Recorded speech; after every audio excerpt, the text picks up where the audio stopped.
Welcome to Let's Relieve Regret, the uplifting podcast where we talk about how to relieve what you're worrying about. It can feel so good to finally let go. Let go of past hurts, let go of old grudges, let go of self-doubt, self-shame. The thing is, we aren't always given the tools to let go. We're told to get over it, or it's time to move on. But how do we do that? We will share our stories, tools, and strategies of how we let go to help you let go. Let's begin. Hello there, listener. Welcome to another episode of Let's Relieve Regret. Today, Victoria and I are joined by Marilù Ciabattoni. Did I say that right, Marilou? Yes. Okay, I'm getting some thumbs up. Thank you so much. And if you're a new listener to the podcast, my name is Shadow Ball, and my co-host is named Victoria Mirabercia. So everyone, how are we doing today? Usually we start with a check-in about just how you're doing. It doesn't have to be like anything too major, but if you have a major update, we'd love to hear it. So I'll start with Victoria. Victoria, how are you doing on a scale of 1 to 10 today? 6. 6. Okay. I know, that's pretty low for me. Usually I'm like a 7 or 8. I'm really crampy. Oh, fair enough. Yeah, that can really take it out of you, you know. And you're still above the midway mark, so I'm still above the midway. I'm really crampy and tired. Well, I'm not gonna lie. I'm crampy and tired, everybody. Yes, I said crampy. I didn't say cranky. I said crampy. Yep. And I think a lot of people have been where you're at, so we're so happy that you are still able to record the podcast with us today. Marilou, how about you on a scale of 1 to 10? How do you think you're feeling today? Maybe I know that's 7 used for everything. I would say 8. Okay, great. I feel I'm very hyper today, but I'll see later today if like this energy will be transmuted into productivity or if I'll just like waste time. So it's like let's say 8, but I feel very hyper, very hyper aware of everything, and I can totally relate to that. Like, how is my energy going to transfer today? Is it going to be productive or is it going to be and that's really and a really interesting way of putting it, Marilou. I like that a lot, actually. I've also though learned in life not to guilt myself when I'm not productive. Like, what is productive? Like, rest is productive, right? So I've also learned that too, because guilting yourself about not being productive isn't productive. Yeah. I mean, I've talked about this on the podcast before with like my ADHD. Like, sometimes I just can't quite get going, and like I make the list in my head. I even write down the list of all the things I'm supposed to do, and I still just can't quite turn the key over in the ignition almost. Like, and then I do sit there on the couch and it could look like laziness, but really I'm just like hyper. I'm like, my mind is going a million miles a minute trying to think like, okay, but if I'm gonna mop, I should wash the wall first, or like, and I start thinking of like the most efficient way to do all the things, and then that not wastes, but that takes like an hour at least before I actually just start. Yeah, we're gonna talk about this today too, but like I feel so I've been diagnosed with ADHD last month, and I mentioned this to Shadow, but like I feel like what she says, like exactly how I feel. Is like there's so many things that I want to do and they're all important. Like there's not a priority. I feel like maybe this is really the priority, but no, there are other things that are the priority. Or sometimes I waste time with like very meaningless tasks just because they give me pleasure, and I feel I'm not really resting. Like that's even when I'm resting, not resting. I guess it's always so that is the thing. But no, Shadow definitely like described the way I feel it too. So yeah. And that's where the rest isn't productive, right? Because you're still like, it's like, oh, I spent all day on the couch, but I'm exhausted. Like, why am I exhausted? And it's because my mind just could not, like, like what did you transmute? I really like that word. Yeah, I like that word too. Yeah. It just doesn't quite get where I need it to go. But anyway, I will just ask myself. How are you on a scale of 1 to 10, Shadow? Thank you, Victoria. I'm gonna say I'm an 8.5. So yeah, my morning started out great. I feel like this weekend I have a good amount of stuff to do. It's not like way too much or way too little. It's like a real nice like mix in the middle. So yeah, I'm feeling pretty good about today. Feeling great about having Marilu here. 8.5 is pretty good. I was gonna say too, Shadow's super good at explaining ADHD stuff. Like I understand when I don't have it. We question me sometimes. We've questioned me on this podcast before, but she's really good at explaining it. So I just wanted to give you that compliment, Shadow, because Marilu, I think you were saying that too. Like she says stuff or just stuff in general about life, right? And you're like, yep, that's totally what happens. Exactly. That's a nice compliment because sometimes I worry that I'm over explaining things or I'm explaining things that are obvious. You know what I mean? Like when I start talking about things, sometimes I can almost hear the thanks, Captain Obvious, like in the back of my head. I do that too. I don't have ADHD, but I do it too. That might just be a like, person I feel like thing. I will explain too. Yeah, exactly. Yeah. Pauses for applause. Victoria, what would you like to celebrate this week? I'm going to my cottage today. Yay. I'm so excited. I haven't been to my cottage since last fall. So, well, not obviously, I shouldn't say that. My cottage is, some people have cottages they can go to in the winter. My cottage is literally like a log cabin that's not insulated that my great grandpa built 100 years ago. So it's just outside of Montreal. Nice. In the wintertime, we actually have to board up the windows and board up the doors. Like it is a summer cottage. It's not right. Like it's a log cabin with no insulation. So has really anyone been there this year yet? Yeah. So the cottage usually gets opened May 4 weekend. Nice. American listeners, that is a holiday we have in May to celebrate Queen Victoria's birthday. And I'm just really excited. I haven't been there yet this year or for the summer, and it's one of my favorite places on the face of the planet. It's healing for me. It's in nature. It's on water. It's feels like going back into a time machine because we still have some of the kitchen utensils from the 1920s and like it's just, no TV, no anything. It feels like that. And we're bringing Olivia the cat. She's not going to like the 5-hour drive, but she loves it there. We let her outside and she hunts bugs and sits in the sun and she loves it there. So are you not afraid of like a bird of prey hunting her? She's big enough now. Okay. I don't think she's pretty solid. When she was a kitten, like when we let her out, because she's an indoor cat here, when we let her out there, we put her on like a big long leash. I don't just let her go into the forest because we do have foxes and we have raccoons and stuff. And she's pretty timid anyway. Like she just kind of stays in this one spot of grass outside the door anyways. But yes, we do have bald-headed eagles there. Right. Which is amazing when we see them, and hawks, but I'm not right now. She's pretty big. But when we put her out, we don't really leave her alone outside. We sit out there with her too. Okay. And it's interesting because since the pandemic, we've been seeing the bald-headed eagles, which is like, they're huge, right? They're amazing. Have you ever seen one? They're just incredible. Yeah. But we'll be sitting out on the porch and then all of a sudden the forest will go completely quiet. You'll be like, oh, that something's weird. And then you're like, oh, I'm not hearing bird song, because you hear bird song all the time.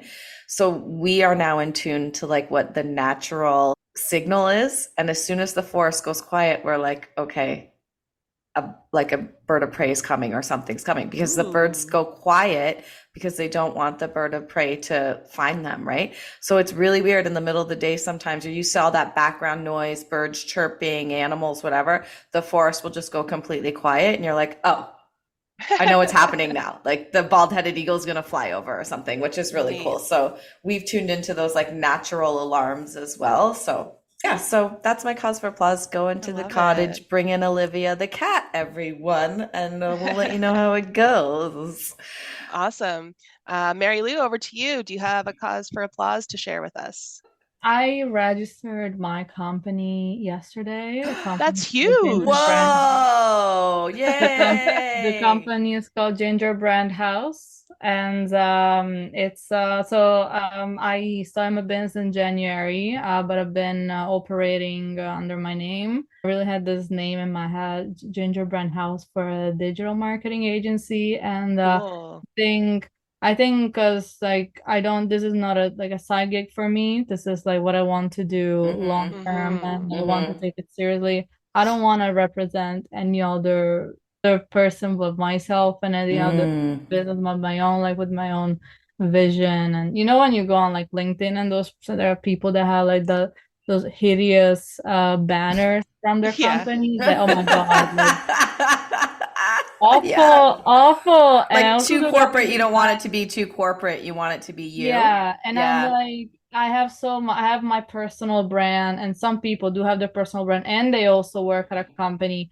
So, but I don't know, I kind of feel right now I have been making money. It's just I haven't been making as much as I would like to make. But I think, I just wanted to register the company, have it, have like a business number, but yeah, so that happened yesterday. Now I have like pile of like things to take care of. Yeah, I Never hear ends. you, small business I feel owner like over I feel here. I feel overwhelmed, which is like this is why I'm so hyper. Like I'm so But is it a overwhelmed, good right? overwhelmed? Like you're feeling excited?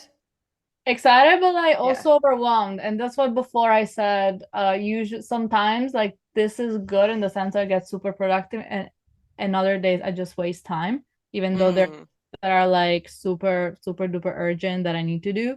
So yeah, that's what it could go either way. I do hope it goes the productive route, and but yeah, that's what I meant by that. But yes, I registered my company yesterday, and so I'm really happy about that. Yay! That's a Yeah. huge cause for applause. Absolutely. And you should take a moment to soak it in. And I have been through the journey too. I'm still on the journey. I own my own small business, so does Shadow. And it's you have to know that you want it. And I love what I'm hearing that you're saying, like I want it to be me, I want it to be my own vision. I want these things. And that's kind of like the underground what drives you when you own that small business, right? And Yeah. and the joy and the way you get to kind of design your life backwards. Like I want to teach wellness the way that I know wellness, the way that it's worked for me, things that I've learned, but it's very unique the way that I do it.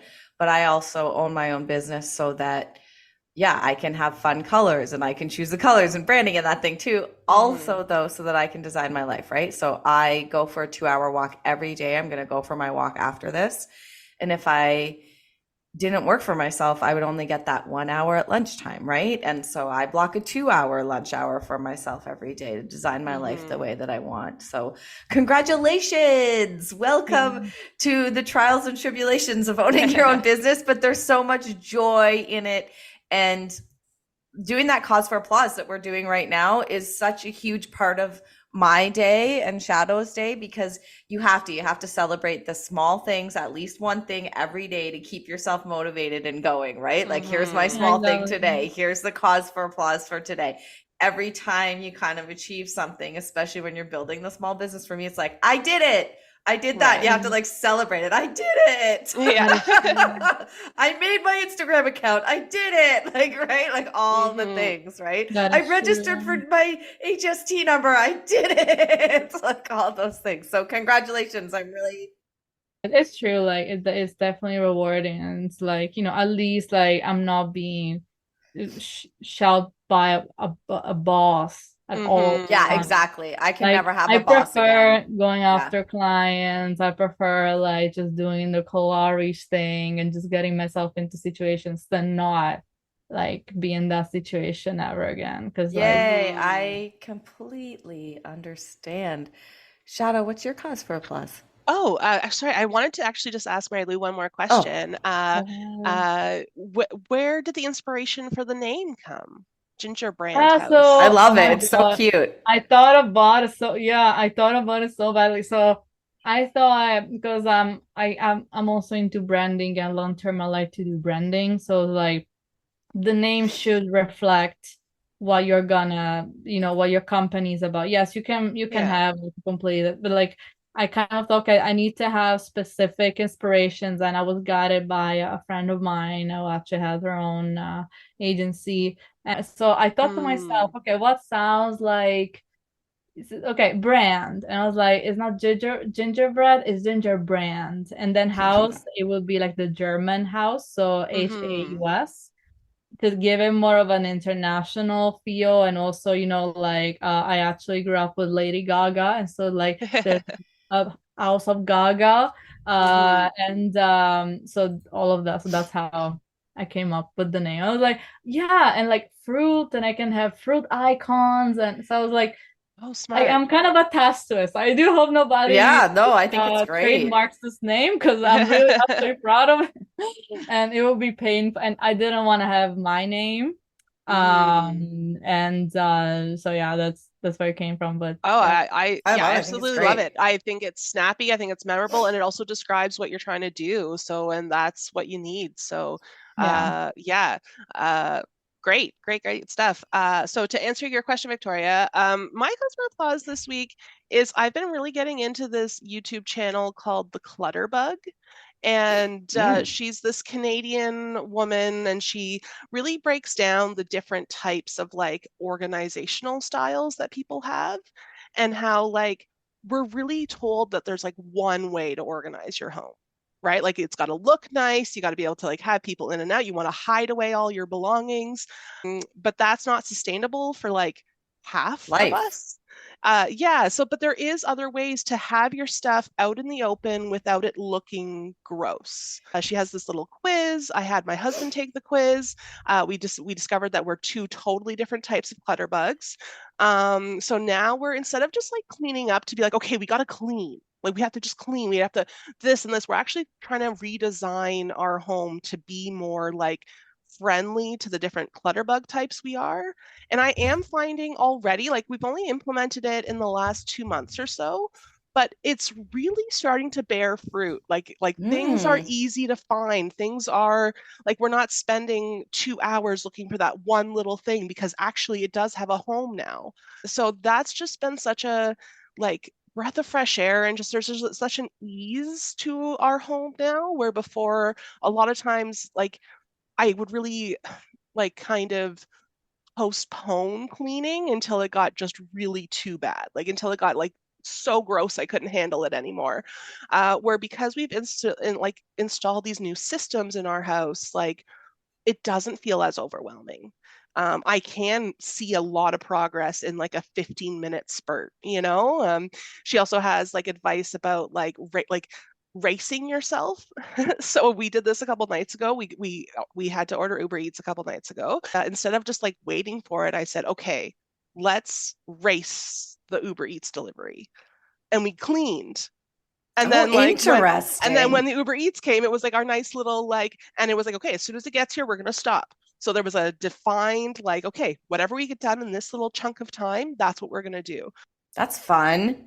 Yeah, and it's just been really nice, because like I think both of us kind of had a lot of shame around how messy we were. So like it's already not a pleasant task, and then you add the shame on top of it, which doubles down on how unpleasant it is. Yeah, so it's just been really nice, you know? And it's just been like, I'm really happy that I found her channel. I'll probably put a link to it in our show notes. So that's a huge cause for applause for you, Shadow. I know. Like I can feel that you feel lighter about it, that you feel. Can I ask you a curious question? Do you define a difference between cleaning and tidying? Oh, yeah. So when you're saying cleaning, like were you tidying when you were racing the Uber driver? We were kind of doing a bit of both. Like we did just do a quick tidy of some surfaces, but then because everything has homes now, then we could actually scrub down some stuff. Because, like before, a lot of times it was like, okay, well, I'm going to move this pile of stuff to the couch to clean that surface, but then I'm going to put that same pile of stuff back on the surface. So like it's just been like just again such a different way. Would you say life-changing? You're not there It's yet, so but funny. it's a game changer. No. It's a game changer. Okay, here's what's so funny about that. She says life-changing all the time in her videos. Oh, really? Almost as like a catchphrase. Oh, So that's interesting. why I hesitated there for a second. But yeah, it has been life-changing. That's incredible. We had some good causes for applauses today. Yeah. See, we're all being Woo! productive. Look at us. We're doing it. Before we get into the regrets of our episode, I'm going to introduce Marilu. Marilu is the founder and CEO of the full-service digital agency Gingerbrand House. She is originally from Italy and came to Canada in 2022 at 23 years old. Previously, she's also lived in the US, Turkey, and the Netherlands. She started her business this year and is now looking to pursue this endeavor long term. She has traveled to 21 countries and speaks 5 languages, even though she was raised monolingual. That's a big word. On top of running her business, she also models part-time and is looking to build her portfolio. Her dream is to become a digital nomad and travel to 50 plus countries in the world. Thank you for joining us today, Marilu. Thank you. Oh my God, I got to hear that read out loud for real. I never thought. Take it in, take it in, own it, own it. When we introduce each other, we are like, we're focused on, like, what do you do for work? Like, what do you do? And I wanted the first time that I wrote that, and I edited it, but first time I wrote that, I was like, oh, how do I introduce myself without only talking about what I do for work? Because that's not my only thing. So I thought of adding, so I didn't want to sound like I'm flexing or whatever. I just wanted to oh my gosh, kind of show what other things I do besides that. But yeah, thank you so much for reading that, and so excited. I think you should flex. You've got lots here to flex. So that's great. Also, one of the first times I met Victoria, she introduced a question for networking that I had never heard before. Victoria, do you remember? Yeah. Yeah. Do you want to share that? This is like a big part of my life. And it's exactly what you just said, Marilu, is we talk about work all the time, right? And my grandma actually taught me this, but instead of asking people, what do you do? Because people talk about their work lives all the time. It's what do you do for fun? And what inevitably will happen if someone will only hear what do you do, and they'll start talking about work, and then their brain will catch up and they'll go, oh, wait, you asked me what I do for fun, right? So it's like you're just trying to find what that person is passionate about or what's unique about them, right? And I think that's a better way to really get to the heart of someone than what do you do for work. And then you can ask them like what they do for work or whatever. But what do you do for fun is the question that I ask now too. Yeah. So I think you should own all those things because you're clearly passionate about language and you're passionate about travel. And I think that's obviously your business is very interesting and we want to help you promote your business here today too. But we want to know you, and you're an interesting person. And I think that's very interesting. And I'm really interested and curious about those things. So you should own those things. That's great stuff. Yeah. We're going to jump into our regret segment, and Victoria is going to go first. Victoria, do you have any like pre-story that you want to share before jumping in, or do you want to just get right into it? The only thing I kind of want to say, this may be coming from a place of privilege. Okay, interesting. So I'm acknowledging that my regret is potentially coming from a place of privilege. Sure. It'll make sense after I say it. Okay. All right, take it away. It may be coming from a place of privilege. Okay, so I have something that I would like to let go of in order to move forward. And I also want to say this is something that I am consistently working on. Maybe I'm kind of saying it out loud for the first time, or maybe not the first time, but here we go. The thing that I would like to let go of is a little bit twofold. I have way too many clothes in my closet. So it's funny that we were talking about clutter bugs. But what I really want to let go of, and I think the reason that I have too many clothes is I want to let go of buying fast fashion. I want to be more intentional and aware of where my clothing's come from, the material that it's made out of, what I'm putting on my body, how long it lasts, the quality of the clothes. And often I know the biggest barrier is money, right? So we go to fast fashion because, oh, that t-shirt's only $5. Oh, I can get those pants for $20, but then they may only last me a year or 2 years.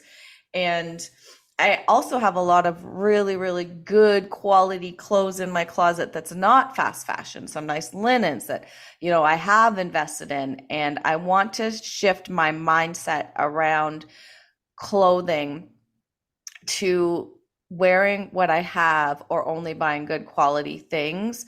And there's quite a few companies now that do pre-orders because they make small batches of clothing. And I want to get into that. So there's kind of a few pieces there. One piece is impatience around clothing, or what do I need? Or, oh, I need a gray t-shirt. Even though I already have one somewhere in the back of my closet, it's so easy to go to a fast fashion place. I won't say any names, but it's so easy to go pick up a gray t-shirt for $5, right? And so I want to minimize my wardrobe and I want to bring the quality of it up so that I have these quality pieces that'll last me for 10 years. Because I have, for example, speaking of travel, like dresses that I bought in Amsterdam that I bought like 10 years ago that I still wear from this amazing store there that was only in Amsterdam. It's not, I can't order from them online. Right? Acknowledging the environmental impacts of fashion and the social impacts of fashion or fast fashion. So I want to let go of my mindset of I don't see what's going on. I only see the t-shirt. I want to let go of my mindset and have a deeper understanding of fast fashion. And I also want to fill my closet with less things, but higher quality things. And like the consequences of holding on to this habit of fast fashion, I guess, is like there's huge consequences. There's consequences to the environment. There's consequences to the world. There's consequences to my skin and my body. There's consequences to how I feel in the clothes that maybe don't fit me quite right, or maybe are a cheaper material, right? I want to be more in tune and more aware and more intentional about my wardrobe. That's who I was in the past, and I'm working on it. And this is who I am now. So I forgive myself for buying fast fashion. It's easy to forgive myself for buying fast fashion, but yeah, that's my regret. That's an excellent one, Victoria. Thank you. Do you want feedback today, or did you just want to be heard? I would love feedback, and I'd like to know what you guys think about it. Yeah, or just like this fast fashion in general. Yeah. I'll tell you where it kind of came from. So a couple episodes ago, I talked about ordering some things on Temu, and I didn't and update everybody. Like I ordered things that were like, I ordered like a bunion corrector. Okay. It was my cause for plus. That was great. And I ordered one shirt and it smelled so bad and smelled so chemically. And then I felt guilty about it. And then I was like, why did I order this shirt from Temu? Like, why did I do that?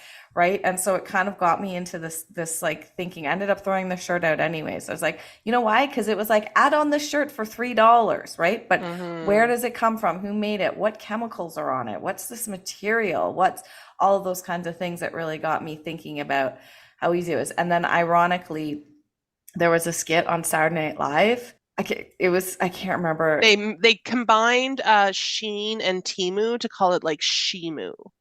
And the skit was hilarious because they were just saying all of the, don't worry about the fact that you spent $3 on this. Don't worry about the fact that like, why so cheap? It's putting stuff into the environment and it's putting, every time you wash it, it's putting, plastic beads into the water, or whatever, right? So, and then I watched that skit and I was already kind of on this line of thinking and I was like laughing so hard, but I was like, everybody needs to see this skit because it's really striking a chord. Yeah, for sure. Marilu, did you want to go first with feedback?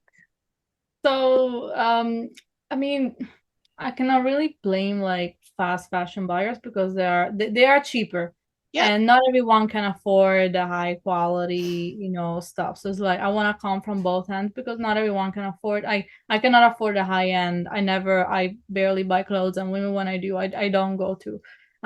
One thing though that I would recommend for you is, so I only shop at Value Village now. this one appear on the podcast, but like this dress is from Value Village. Ooh. Right. Oh, it's so cute. Like Yeah, recycling, reusing clothes. Yeah, Exactly. like I bought 3 skirts and 2 dresses for $36. Yeah. Amazing.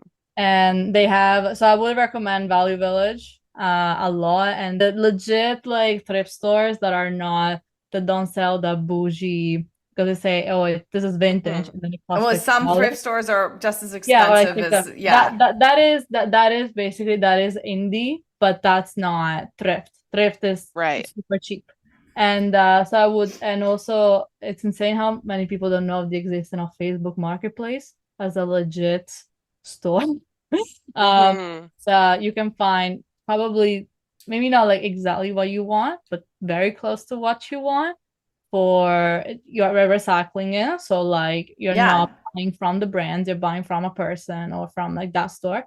And it's probably not gonna be as expensive as what they bought it for. So that's my recommendation. But I cannot really like, I've never bought anything from Shein, for instance. There are people that could afford better and they still buy there. But they're usually, these brands are targeted to teenagers, so it's like people that cannot afford. So I want to see both ends. It's like if you feel you can afford buying better, then you should. And I really like the like buying less, but I'm really like a big fan of like minimalism. And things that you want to wear. Yeah. Not sure if you heard, and then it is like very off track, but I don't know if you heard of the minimalists. Yeah. My husband really wants us to be more minimal than we are. And my closet is like in our kitchen cupboard, for example, we only have 6 plates, 6 big plates, 6 small plates, six glasses, right? Like we're trying, but it's the clothing that's the hardest thing for me. My husband's already done it. Like honestly, my husband has like 4 pairs of pants, 4 pairs of shorts, 4 t-shirts, 4 long sleeves. Like he's counted it out, and like this is his wardrobe, and it's the wardrobe that's the hardest for me. And I think, again, I don't blame myself, because marketing is a powerful thing, right? Like I want this, I see it, I want this. Oh, there's a new fashion out there. Oh, I can get that new trend. Oh, I can get that thing, right? Is that's also part of it too, is letting go of that almost addiction to fast fashion, right? And I love your suggestion too, Marylou, is like it actually doesn't have to be expensive. And that's why I prefaced it saying this may sound like it's coming from a place of privilege, but also like recycling clothes, like giving clothes to friends or doing clothing swap with friends, or like Value Village or the good thrift stores, right? Like there's ways to do it affordably. And how can we have the clothing that already exists in the world live longer? I would happily accept your clothes. Exactly, right? When I was employed, like literally an ex-coworker approached me and she was like, hey, so my daughter is as small as you, because I'm like 5'2", and like I hope this doesn't offend you, but she has like 3 big bags of clothes. Can I give them to you? I'm like, how can you offend me on this? Like, you're but we have to get rid of that. It wasn't even Christmas. I'm like, is it Christmas? Yeah. But no, like, so no, like that's what I recommend, and I appreciate that you acknowledge your privilege on that. I also acknowledge my privilege whenever possible. No, the minimalists, I like them, and also read their book. A lot of people use things. I have like a mixed feeling on them, just because. Oh, what's your mixed feeling? I'm curious. Because like, I mean, and basically talks about like his life and how he came from poverty and stuff like that, and how he, got to like 6 figures and bought a house and a car, and now he's a minimalist. And I'm like, I barely own anything, and I can barely afford anything. So it's like, well, just because you lived the life that I'm not saying that I want a house and a big car, but like you live, you were earning over 6 figures. I wish I could do that, not to buy those nice things, but to live comfortably, and to pursue what I want to pursue. Like you live the life that a lot of people want to live, and just because you did not we couldn't manage that, now you're like, oh my God, this is so bad, and we should all be minimalist, have less things. And I don't know, I kind of feel like you've wasted so freaking much. Did it feel judgmental? Like, did it feel like he was judging? I kind of feel sometimes he was flexing. He was like flexing that, oh, I got to the, like, you're basically saying what some people like are working so hard for. That's like, oh, this is actually so bad. And I actually appreciate rappers more because they're like, oh, I came from nothing and now I have all of this. And like Interesting. like at least you are, yes, I mean, I don't appreciate the flexing in general, but at least like you're being honest and being like, I lacked this as a kid and now I have it. It doesn't matter how petty it is, but I lacked this and now I have it. Well, I think it's interesting that you like felt an undertone of judgment there. And it's like however people want to live their lives. But can I put a caveat on it? Like I think we need to take the environment into consideration at all times now. Like we're in a crisis, sure. Right? I totally understand the burnout bit of what they're saying, and burnout creates this kind of interesting position where then we have to make choices, because then we start to realize, for me, when I had my burnout, we start to realize what are the choices that I have to make, like actually in my life, so that I can put my mental health first. And the minimalist thing I do attach to in some ways. So get what you're saying too. Like I'm happy for people if they're happy.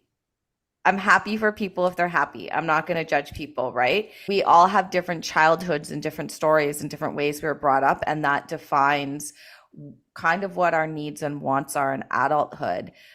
But what we need to do is step back and say, are my needs and wants going to make me happy? Or is this something that I think I need that will make me happy, that's ultimately, once I have it, I'm not happy and I'm still wanting more? Yeah, it's interesting. I know the book, and they made a movie too, right? A documentary movie. I watched the movie, The Minimalist too. Yeah, it's interesting stuff. So yeah, I'm trying to be minimalist my wardrobe to make me happy too, but also to think about the bigger picture and the consequences of my actions on the world, which makes me happy to feel connected and purposeful and intentional, I guess. Yeah. Something I wanted to add here, if I can jump in. So I want to go back to these dresses you bought in Amsterdam. So this is something I've been dealing with as I declutter, where I have a lot of stuff that I'm saving for a special occasion. And why do we do that, Victoria? Why do we not just use the good stuff? Yeah. Because what ends up happening is, like, because it's not just clothes for me, it's like a fancy jam that I get with like a gift basket, or like really nice art supplies. And because they're so nice, I want to save them for the perfect moment, but then they go bad, they get expired, they just sit collecting dust.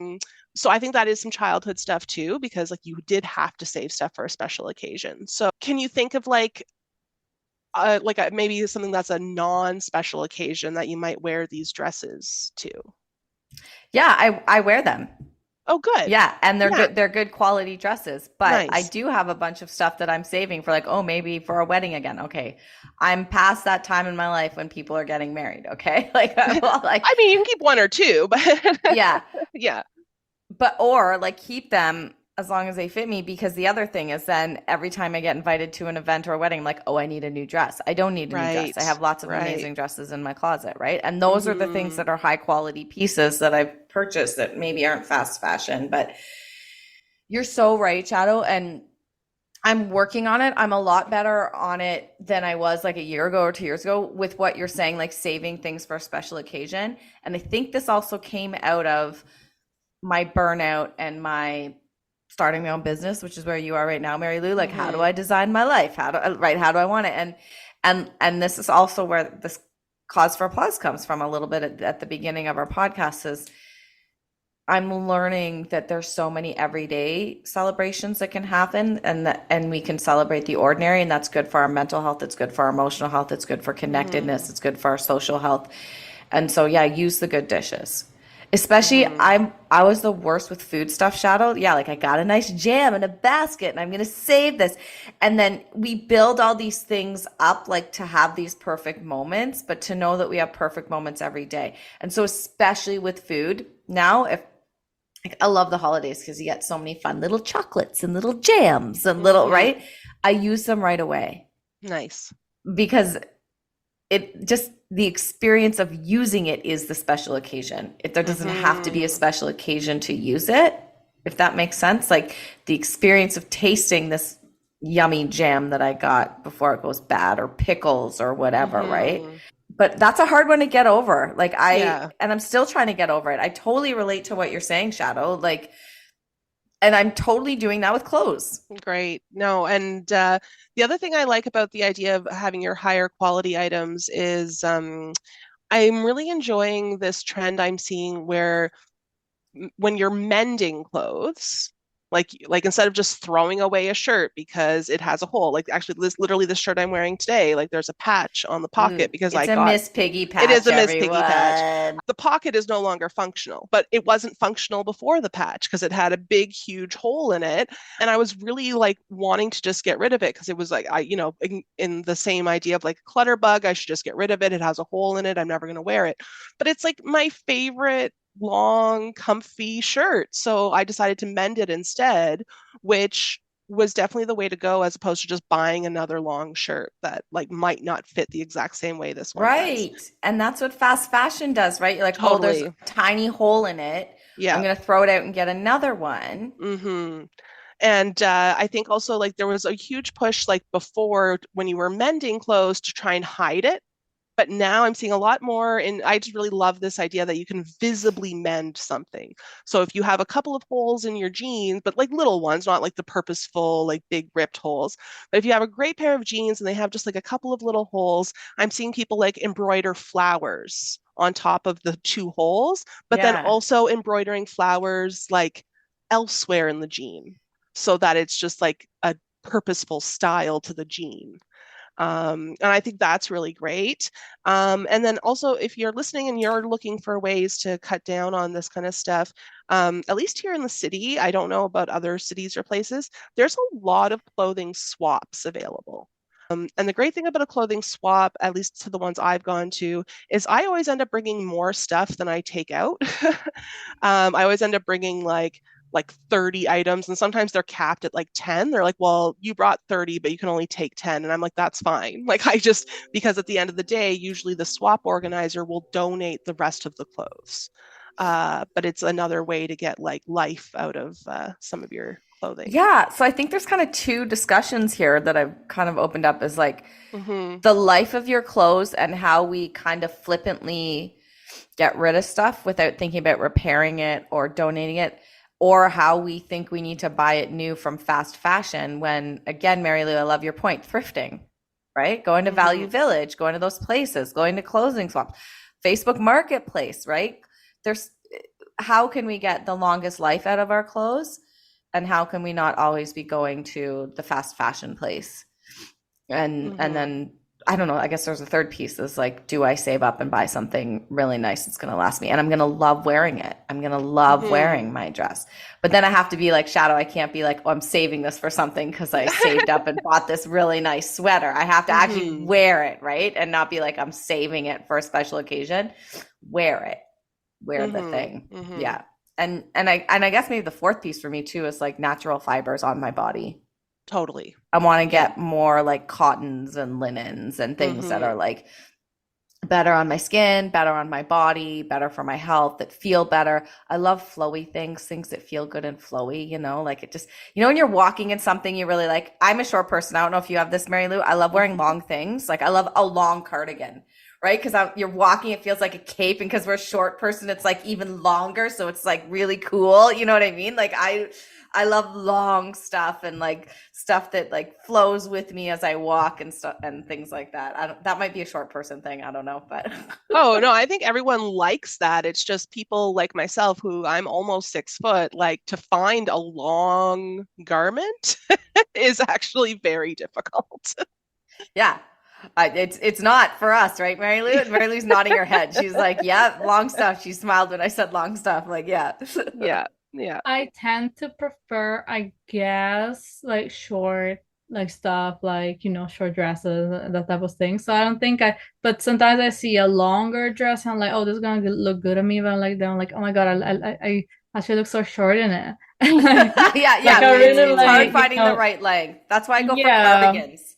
Like I would like to try, but I don't know. It kind of makes me feel like I'm shorter. I like being short, so it's all different. But thanks for all that feedback, everyone. It really opened up a whole other part of the discussion. And again, I didn't even think about the thrifting thing. Like that is a really good solution, and it's also a really good financial solution too. And clothing swaps and donating and just getting rid of I'm starting to feel guilt around clothes and buying clothes. So getting rid of the guilt, but doing it in a really intentional way, not just like getting rid of the guilt because I shouldn't feel guilt. Like we talked about this before, like shame we should never feel, but guilt is programmed into us so we can learn. And that's my lesson, or that's what I'm learning from this is like, okay, I'm going to be more intentional about my clothing for environmental reasons, financial reasons, health reasons for myself, like so many different reasons, but how can I be more intentional about my clothing and the quality of it, and also not just flippantly like buying fast fashion kind of mindlessly, I guess. We can do it mindlessly. Yeah. Yeah, I also love when you get rid of like for me right now, every piece of clothing in my closet fits me how I like it to fit. So there's no more of this like, okay, well, I can wear this shirt if I wear this tank top under it. And like all those kind of like shortcuts I used to do, or like, but the not problem, because it's actually kind of positive, is that I have to do laundry a lot more often than I used to, because I only have this small collection of clothes. So I run out of clothes pretty quickly. So I do have to do laundry much more often, but that also means I don't have that mountain of laundry anymore. It also means you're aware of what's in your closet. That's you're true. aware of your clothes. And you're like actually connecting with them and touching them and using them and aware of them. And that's a really good thing, I think, too. Great. Cool. Well, Marilu, we would like to turn it over to you if you're ready to share your regret. Like, before you jump right into your regret, do you want to tell any kind of pre-story, or do you just want to get right into it?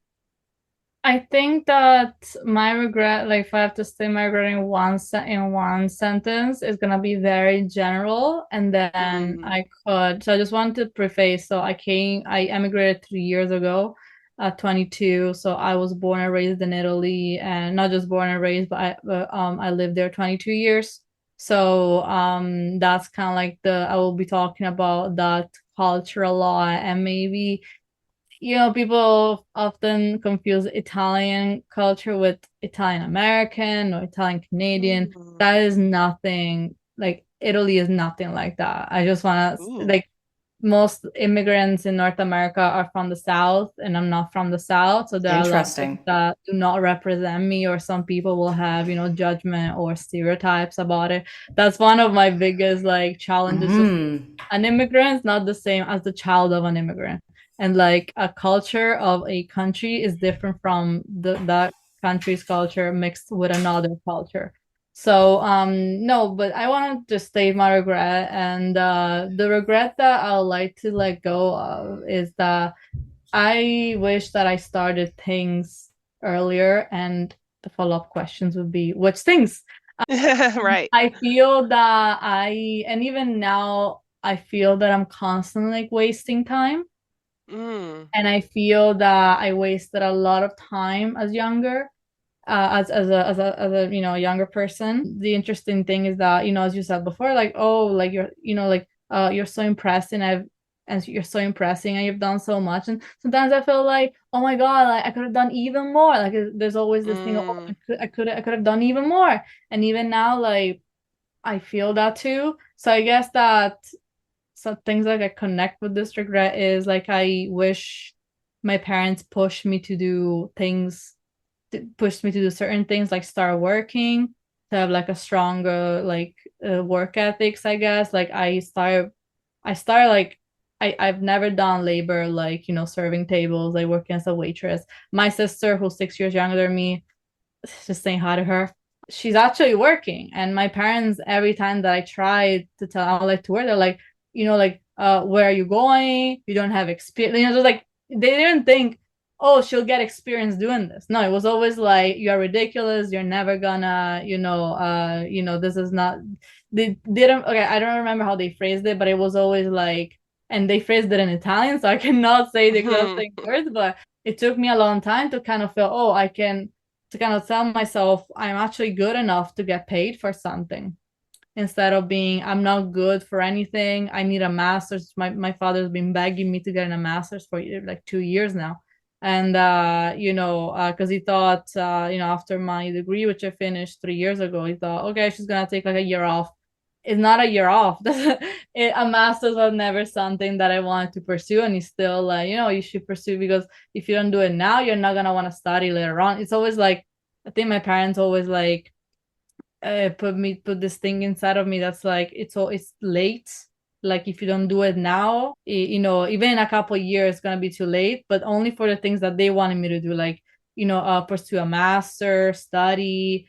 And it took me like a long time to sort of realize, no, it's never too late for anything, and you can do whatever you want no matter your age. And I guess starting working, that would be one. And then I don't know, I feel, even though I emigrated at 22, sometimes I wish that I studied abroad.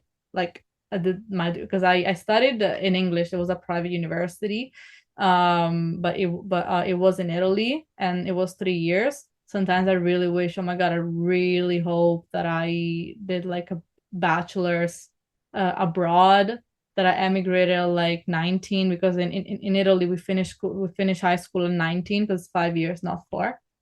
So I don't know, it's just like a myriad like of things that concern me when I was younger, and sometimes I kind of blame myself for my current behaviors for, oh, it's because I was raised like this. But like, at least like I had healthy, responsible parents that did not play around, always make sure that me and my sister had money.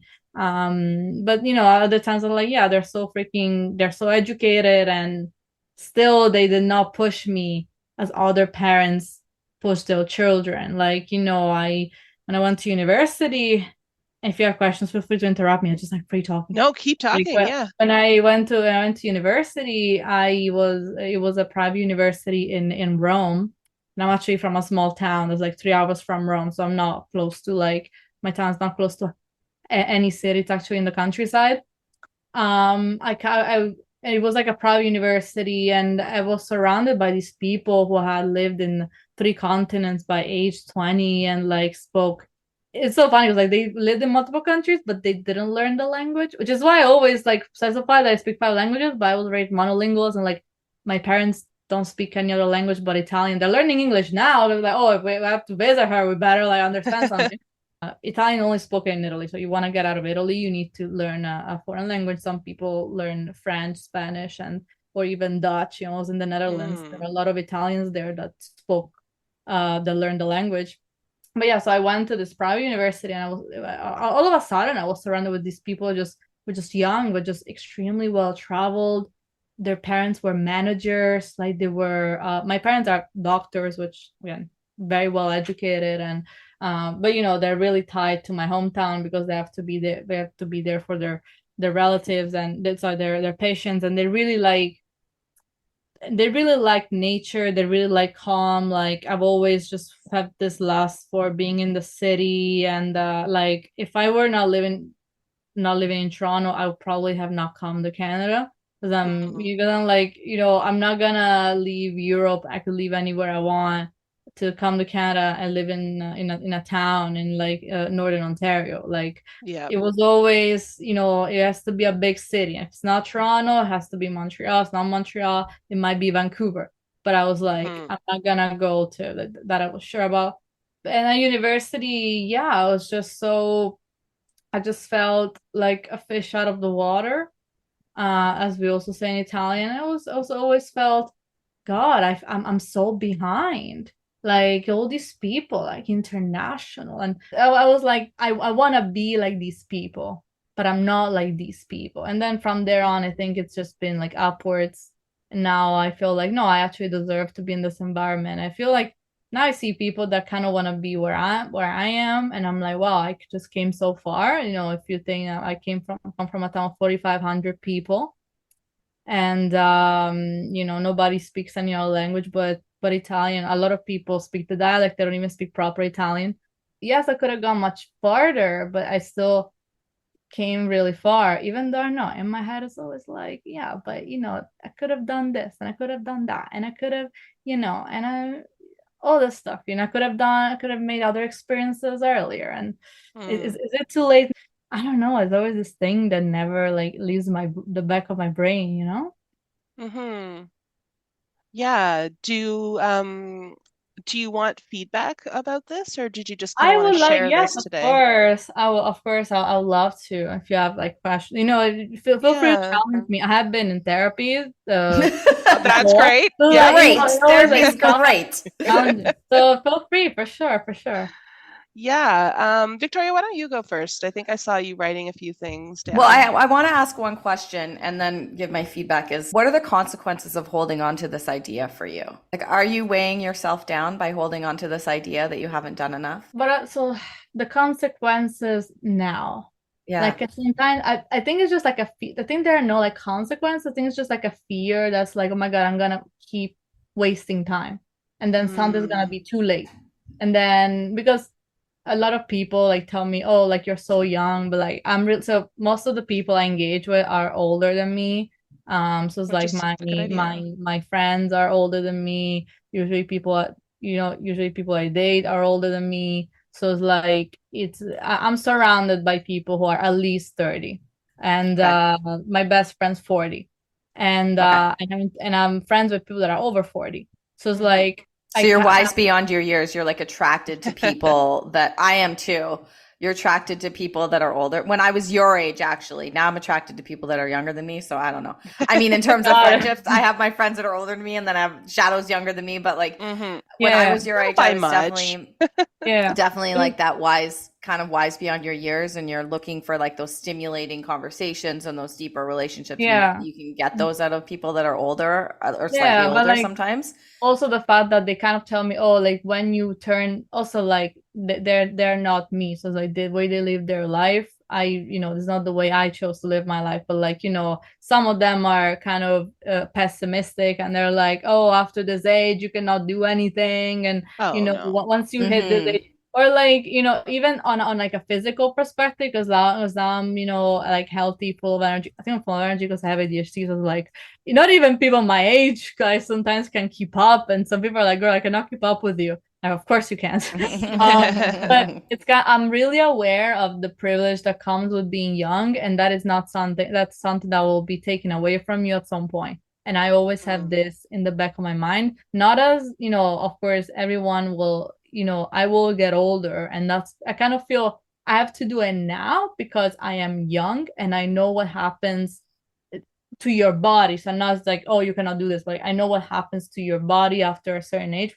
It's not necessarily 30, but might be 40. But like I'm always like reminded of that because with my friends, even though like my friends sometimes all they want from life is just like, not all they want, okay, that's perfectly valid, but they chose the path of having a family, having kids, settling down, having a house. I think completely different from that. And I kind of especially also like in Italy, there's this thing that you have to do everything before you have kids, because when you have kids, like you cannot do anymore. And when I was little, I was like, who said I want to have kids?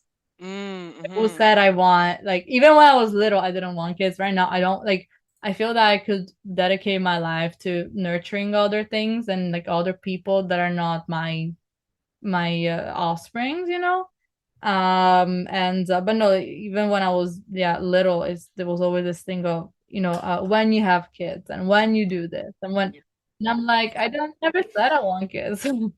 There's a lot of, and you can tell me too, because you're saying you grew up in like a small town in Italy, like culture's very different than here in many ways. And I think what I'm kind of sensing in you or feeling in you is like you're actually in a moment right now where you're transitioning into really defining your boundaries, needs, and wants. Like you're really defining it about what you want, but you're feeling guilty about what you want.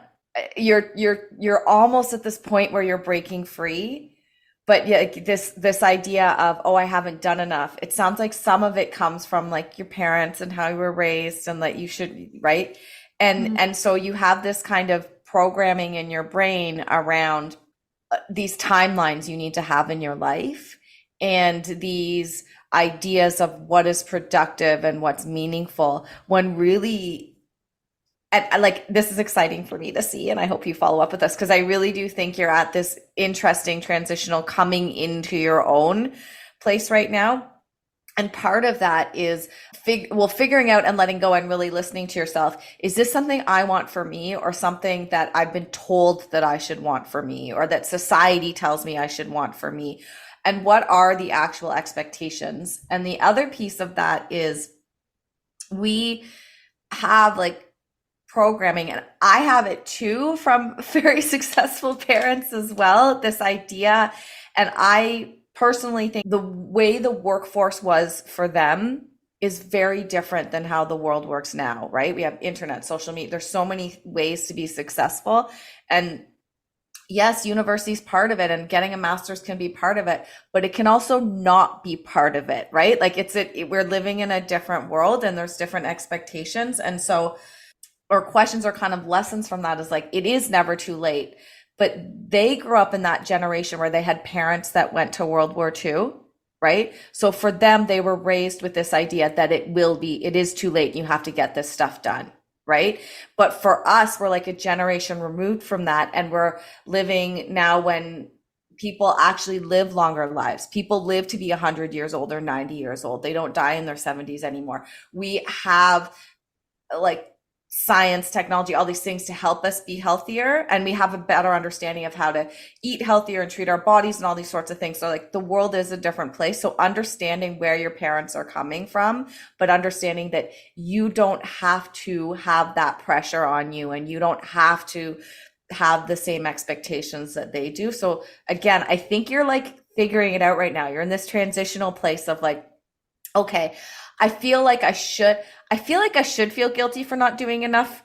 But deep down inside, do you really feel guilty about it? Because you're really excited about starting your new business, and these things are happening and things are going right. So it's like, am I feeling guilty because it's a preconditioned programming in me to feel guilty?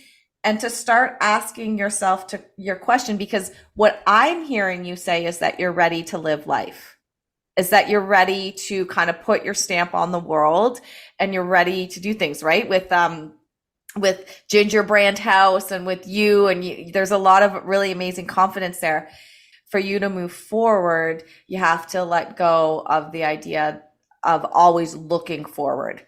That makes sense. Like, to move forward, you have to stop looking forward too much, and you have to start asking yourself the questions like, instead of, is this productive?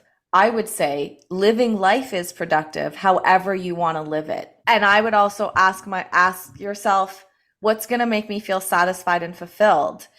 Not lean into the guilt of the expectations of what I coulda, woulda, shoulda done. What's going to make me feel satisfied and fulfilled right now?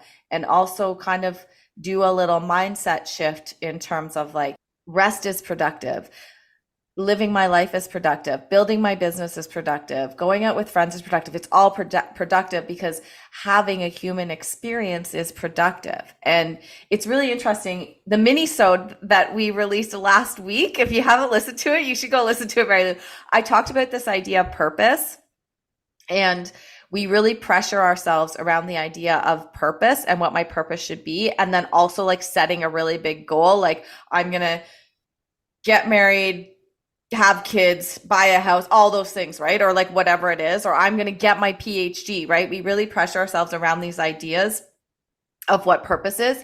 But if we really bring it back, that's something that modern society's created. Our only purpose to start with is to live and experience our human experience. And anytime you live your life by interacting with other people, by studying something you're fascinated in, like branding, by being of service to the world, anytime you live your life, anytime you have a human experience, which is all the time, that actually is purposeful, right? There's no, get rid of the pressure of like what it is, and just acknowledge two things. And you'll hear this when we do our 3 breaths for this season. 2 things. One is You have purpose and you're doing it just by living a human life, like experiencing human experience. That's your only purpose. And there's no timeline on that, and it's not wasteful. Because we don't waste time, we gain experience. And the other thing is like you're worthy to make whatever choices you want to make that make you feel satisfied, because you're worthy, because you exist. You're worthy just because you're a human being, period. Just because you exist. And that's part of the human experience too. I know that's really deep, so you might have to come back and listen to this again. Yeah, I don't know. But like letting go of that, like letting go of the expectations. And I really do think that you're in the process, and it takes some time. Like you have to commit to doing some work on yourself. And I think you are, and you're here. Like you were brave enough to come onto the podcast and share how you're feeling, because this is a big, deep feeling that's programming from like how you were raised, right? And so I'm kind of excited to see, I think you're really in this really interesting transition time where you're kind of coming into your own and you actually are releasing. And I hope that you feel a little bit of release after being on the podcast too. But I think, yeah, I love seeing people do this. This is why I love my job, and I love being a wellness coach. Like I love watching people change their path on their emotional wellness journey, right? And I really do think you're in this really interesting time of change, and lean into that. Lean into living your life, and lean into finding like what it is you want to do, and like fuck the expectations, right? Like fuck it. Get rid of them. There's no guilt there. Yeah, shadow. Oh, way easier said than done. This is something Victoria's had to tell me a bunch of times, and I still slip into it. But before I got into therapy, I was comparing myself to everyone. And it didn't, like, I could never see my good things because everyone else was doing it better than me. And it didn't matter. And I really needed therapy. I needed a lot of help to get through this. And again, easier said than done. This phrase always really helped me when I found myself getting back into the spiral. I want to be happy, right? Like I want to live a happy life. I have a lot of good things going for me, so that should be easy. But comparison is a thief of joy. Mm. Mm-hmm. Okay, so comparing yourself to others is a thief of your own joy. And our brains, especially the ADHD brains, love our little thieves, love our little like, oh, you're so bad, you're so this, because sometimes we trick ourselves into thinking that negative self-talk is actually making us better, because it weirdly releases all these chemicals that feel really good, because then you can kind of say, well, I don't believe that, or I do believe that, or it feels good to kind of like indulge in that comparison kind of outlook. And I still do it. I can't say that I'm perfect at it, but that just reminding myself that like, why am I comparing? Oh, it's because I feel this other thing. That comparison helps me kind of as an outlet. Like I woke up feeling sad, so I need to give a name to that sadness. Oh, well, when I went into work, my coworker just got engaged, and I'm not engaged yet. So there we go. I'm never going to be engaged. I'm never going to be married. And oh my gosh, who would even want to marry me? Of course she's engaged. She's this and this and this and this, and I'm this and this and this and this. And it's so seductive. It's so seductive to get stuck in that like mind space. I want to bring it back to when we first started talking today, Marilu. We talked about wasted time versus like productive time, and what could be a bigger waste of time than comparing yourself to others. Yeah, right, like that's and again, way easier said than done. I wish I could follow my own damn advice on this, but like it hurts my heart here to hear you say these things about yourself. But yes, Victoria, go ahead. Yeah, no, I was gonna say, when things are way easier said than done, the important thing is consistent, persistent repetition, right? We need to keep telling ourselves these things until the brain starts to believe it. Now you have a gift, Marilu. You can listen to this podcast over and over and over and over again. Your voice is in my head. My mom always, she used to like compare me to other people, which I mean, my parents are never gonna listen to this. They don't understand English, so it's like I'm saying, yeah, let it out. nobody Let it knows out. my Your parents friends are gonna listen. Great, let it out. They're not even in Canada, they're overseas. So but no, it's like it's sort of, you know, my mom always used to compare, like she always look at people who are doing better than you. Like don't compare yourself to people that are doing worse. But like that's kind of, yeah, I mean, that's kind of where everything began. And even though I always feel I'm not doing enough, it's so funny because my parents, like then, because like they had my sister. My sister is 6 years younger than me, so it's kind of like a completely different generation. I believe they were way softer with her. Now she's not as determined as I am. Like she has, I mean, she's her own person. It's totally fine. She has way more traditional dreams than I have. She wants to be close to my parents, which I kind of never. I was like, no, sorry, you have to find another way to. I'll be away. So like, just know it now. I think I was 18 when I was like, I decided, yeah, I don't want to be in this country anymore. Like more easy, more chill with my sister.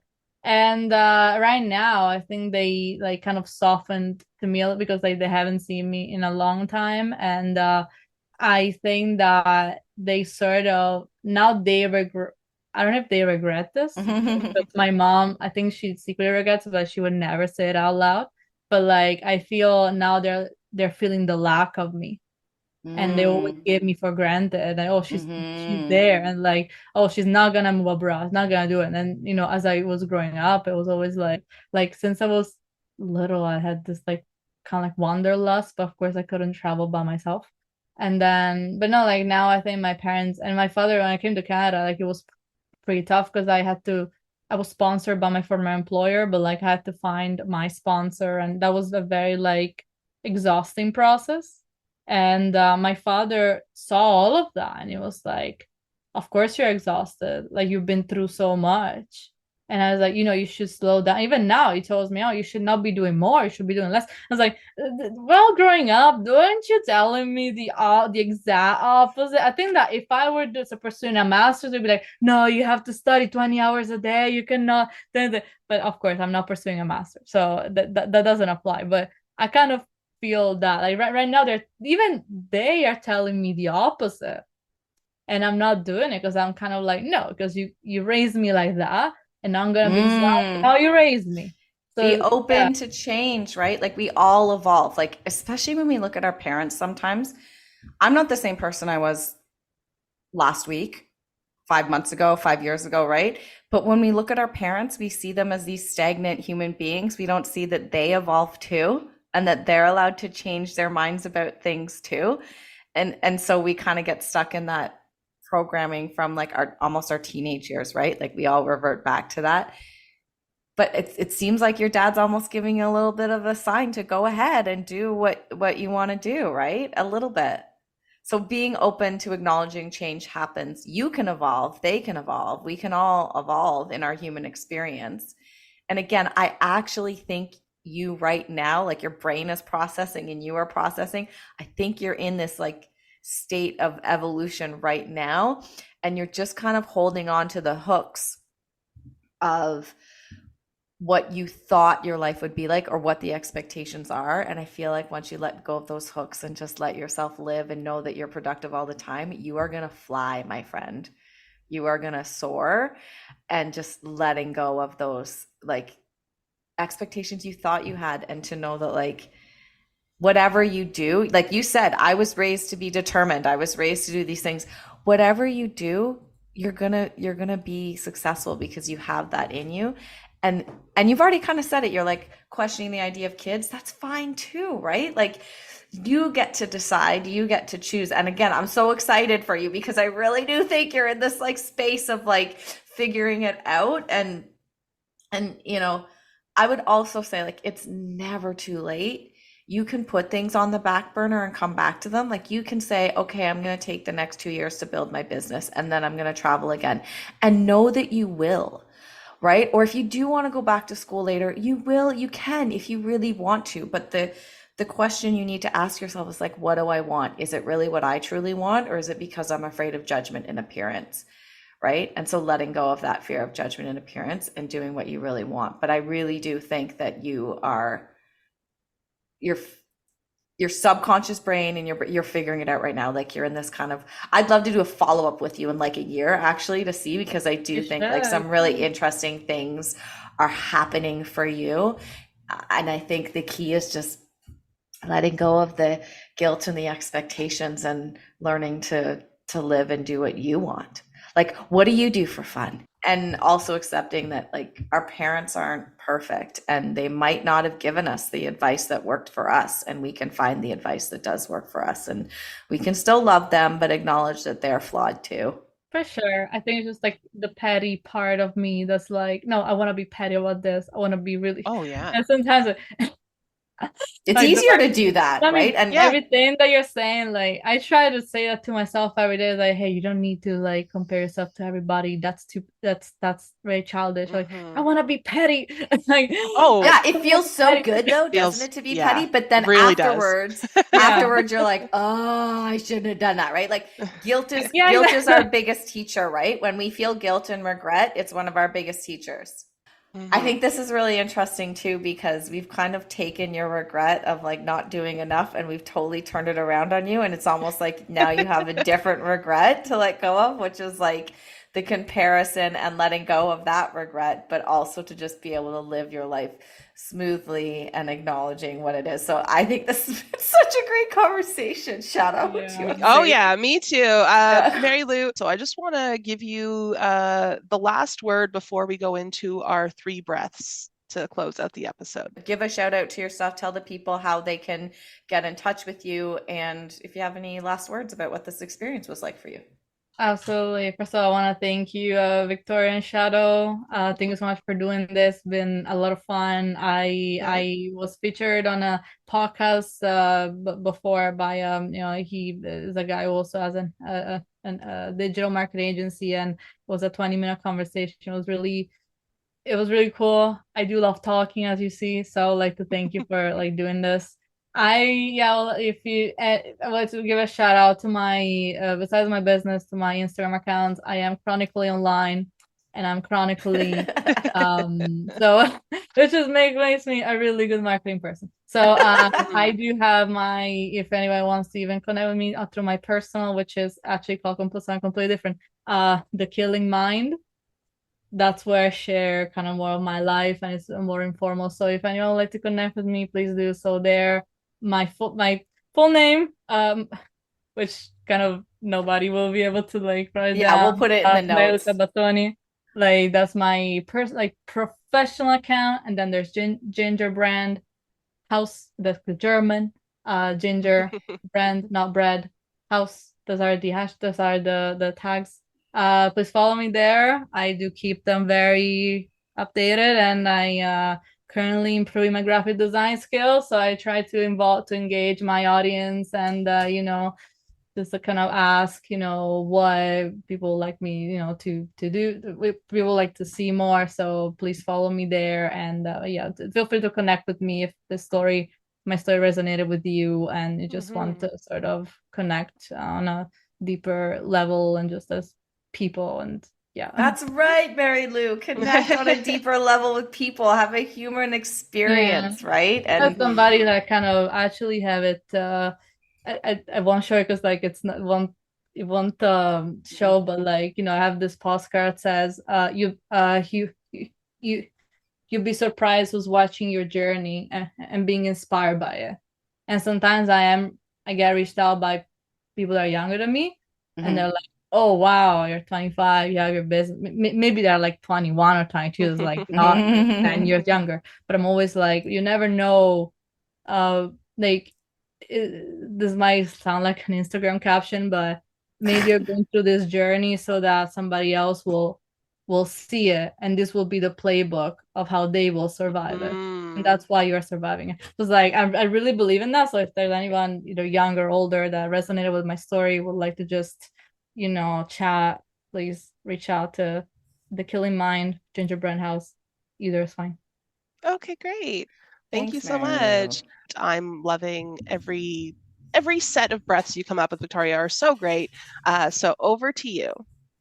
Okay, everybody, as a reminder, this season, our breaths are all about calling in. right? Calling in and connecting to ourselves. So I encourage you to come to the front edge of your seat. Put your feet flat on the floor so you can connect with the earth. And just know that you are always supported just by being a human being on the face of the planet. Gravity will never let you fly away. So feel your feet on the floor and know that you're supposed to be here. Now, if you want, you can put your hand on your heart. And on this first breath, I want you to take a big inhale in, long exhale out, and saying this to ourselves. I know that forgiveness may be challenging, but it can also be liberating. I am calling in the ability and humility to allow forgiveness to enter my life and to experience how it transforms me. On this next breath, taking a big breath in and a long exhale out, my body holds immense wisdom. It can guide me towards healing and wellness. I am calling in the ability to listen to my body and to learn from it. And on this last breath, taking a big inhale in, big exhale out, I am choosing to believe that I am magnificent. I am calling in joy, connection, strength, and love. Thank you so much for joining us, everybody. Thank you so much, Marilu. Wishing you so much having fun in this transition time for you, like asking yourself that question, what do I do for fun? I'm wishing you so much connection and joy and strength and fun. Thank you so much, everybody, for joining us today. We will see, I hear you, be with you, connect with you in the next one. Okay, bye. Okay, bye. This episode of Let's Relieve Regret was produced by Shadow Ball and Victoria Muir-Bercia. Editing by me, Victoria Muir-Bercia. We are an independent podcast supported by you, our listeners. If you think this podcast sends a valuable message, you had an aha moment, or learned something new about yourself, help us realize our goal of reaching as many listeners as possible. We encourage you to take action and support us right now by choosing one of the following options. You can easily support us by following us on Instagram at relieve.regret. Tell 2 friends. Leave a 5-star review on whatever app you're listening to us on. Leave a tip at coffee.com/Let's Relieve Regret podcast. That's ko-fi.com/Let's Relieve Regret podcast. Join our conversations in the Facebook group, Let's Relieve Regret Podcast. Find all this information, all the links, and more in the podcast notes. Okay, bye. Bye.